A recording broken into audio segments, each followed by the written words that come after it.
আসসালামু আলাইকুম, welcome to another new recipe. আজকে তৈরি করে দেখাবো super soft and super spongy orange sponge cake. Perfect cake তৈরি করতে অবশ্যই শুরু থেকে শেষ পর্যন্ত ভিডিওটা দেখবেন। ওকে, লেটস স্টার্ট দ্য ভিডিও। শুকনো উপকরণগুলো চেলে নিতে হবে। হাফ কাপ নিয়েছি ময়দা, হাফ কাপ ময়দার জন্য হাফ টেবিল চামচ কর্নফ্লাওয়ার, হাফ চামচ বেকিং পাউডার। পরিমাপটা অবশ্যই ঠিক রাখতে হবে। অনেক সময় দেখা যায় বেকিং পাউডার বেশি হওয়ার কারণে কেকটা ফুলে কিন্তু আবার চুপসে যায়। আমি বেকিং পাউডার কোনটা ইউজ করেছি সেটাও দেখিয়ে দিলাম। এই বেকিং পাউডারটা অনেক ভালো, দামটা একটু বেশি কিন্তু অনেক ভালো, চাইলে এটা ইউজ করতে পারেন। ময়দাটাকে ভালো করে চেলে নিতে হবে। স্পঞ্জ কেকের ক্ষেত্রে অবশ্যই 2-3 বার ময়দাটাকে ভালো করে চেলে নিতে হবে। অফিস কিনে আমি ময়দাটাকে আরও 2-3 বার চেলে নিয়েছি। একটা বাটিতে 2টা ডিম নিয়ে নিচ্ছি। 2টা ডিমের জন্য হাফ কাপ ময়দাই ঠিক আছে, এর থেকে বেশি ময়দা দিতে যাবেন না। সাদা অংশটা থেকে আমি ডিমের কুসুমটাকে আলাদা করে নিচ্ছি। এখানে আমি 1 চামচ লেবুর রস ব্যবহার করেছি। যারা নতুন কেক বানাচ্ছেন অবশ্যই এই লেবুর রসটা দেওয়ার চেষ্টা করবেন। এবার বিটারের স্পিড 1-এ রেখে ডিমের সাদা অংশটাকে 1 মিনিটের মতো বিট করে নিচ্ছি। আমি আবারও বলছি, বিটারের স্পিড 1-এ রেখে, এর বেশি বিটারের স্পিড রেখে কখনোই ডিমের ম্যারাংটা তৈরি করতে যাবেন না, তাহলে ভালো হবে না। আমি এখানে 1/3 কাপ চিনি নিয়েছি।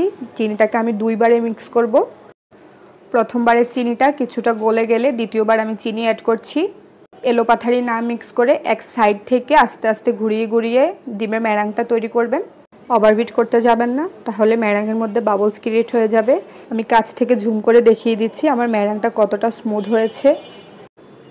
ডিমের ফোমটা যখন দেখবেন যে বিটারের কাঁটা থেকে আর সহজে পড়ে যাচ্ছে না, তখন ডিমের কুসুম 2টা অ্যাড করে দিব।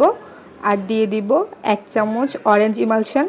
অরেঞ্জ এসেন্সটা না দিয়ে অরেঞ্জ ইমালশন দেওয়ার চেষ্টা করবেন, তাহলে ফ্লেভারটা অনেক স্ট্রং পাবেন। সামান্য একটু দিয়ে দিচ্ছি অরেঞ্জ ফুড কালার আর 2 টেবিল চামচ তেল। এবার সব কিছুকে বিটার দিয়ে 30 সেকেন্ড মতো বিট করে নিব।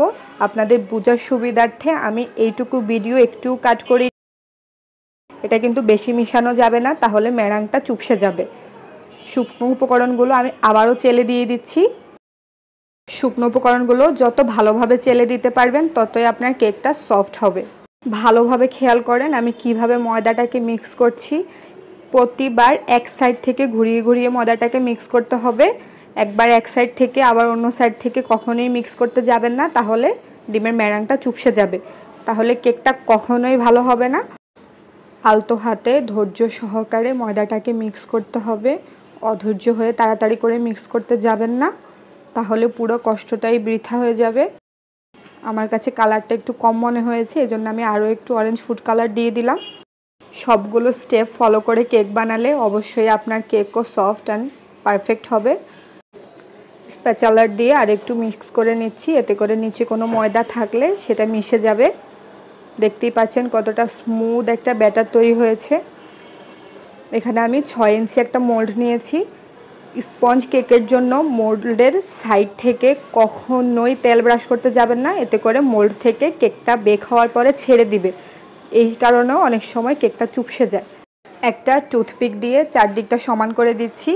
কেকটা যেহেতু আমি ওভেনে বেক করব, এজন্য আমি আগে থেকেই ওভেনটাকে ফ্রি হিট করতে রেখে দিয়েছি। 180 ডিগ্রি সেলসিয়াসে 35 মিনিটের জন্য আমি কেকটাকে বেক করব। 35 মিনিট পর দেখুন আমার কেকটা কতটা সুন্দর হয়েছে। এবার এটাকে ঢেকে পুরোপুরি ঠান্ডা করে তারপর আমি মোল্ড আউট করব। দেখতে পাচ্ছেন আমার কেকটা কিন্তু একটু চুপসে যায়নি। অবশ্যই সবগুলা টিপস ফলো করে কেক বানালে আপনার কেকও এরকম পারফেক্ট হবে। আমার রেসিপি দেখে একটু উপকৃত হলে অবশ্যই একটা লাইক দিয়ে দিবেন।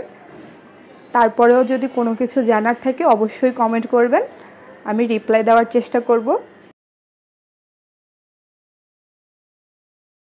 Thanks for watching.